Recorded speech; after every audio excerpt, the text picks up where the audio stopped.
Hey everyone, Jacqueline Davison here. I'm super excited to give you your third video, which is going to be on generosity and how it enriches our lives. Such a simple concept, I know, but I warned you guys before that everything I teach is very, very simple. But the point is to get you to start paying attention and practicing the concepts on a daily basis. And for some of us who may have problems giving or may feel a lot of resistance to giving, I'm speaking directly to you. I want to help you start realizing that the world is full of opportunity and abundance, that you are always provided for, and that there's no need to worry, and that you are free to give and to bless others as well. And the more you give of your time, your love, your kindness, your resources, food, and sometimes even money, that you will be blessed even more in return. Now, it's easy to give when we feel like we have a lot to give. You know, we think, oh, it's so easy for millionaires to give, they're making so much money.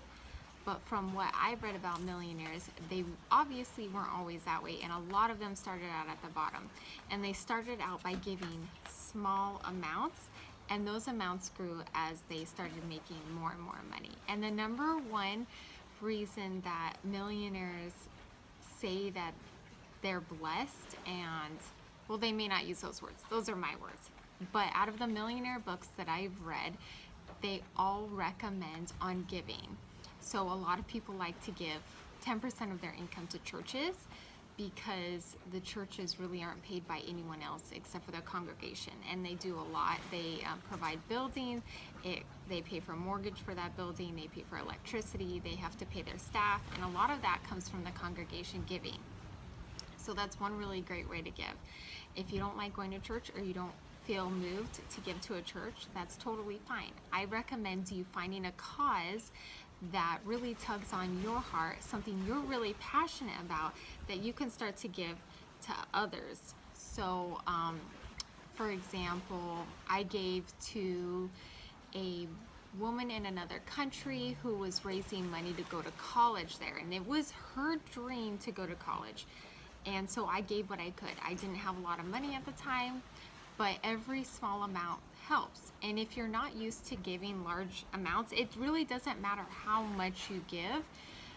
It's when you give out of your lack that you feel you have, that you're making the greatest statement of faith, saying that I have enough and I am willing to give of what I have to bless others. And I promise you, like, this is literally a rule of the universe, a spiritual law, that you will receive back more than what you've given. So I just want to encourage you today to start opening up your heart to others, not just in material ways either. Like, you can obviously give food to those who are in need, and when somebody needs help with finances or donating to a cause that you agree with, you totally give to them.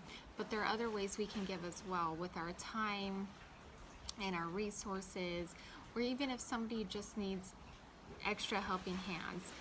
Really implementing generosity on a daily basis allows us to receive more from others around us. So it's kind of like a cycle. You give, you receive, you give, you receive. And as you continue to do both of those things, the momentum flows together, and you truly will be blessed from giving, if that makes sense. So yeah, I think that's all I wanted to say about generosity. That's a really short video for you because the next one is going to be super awesome, and we're going to put more time into that concept. See you guys on the next one.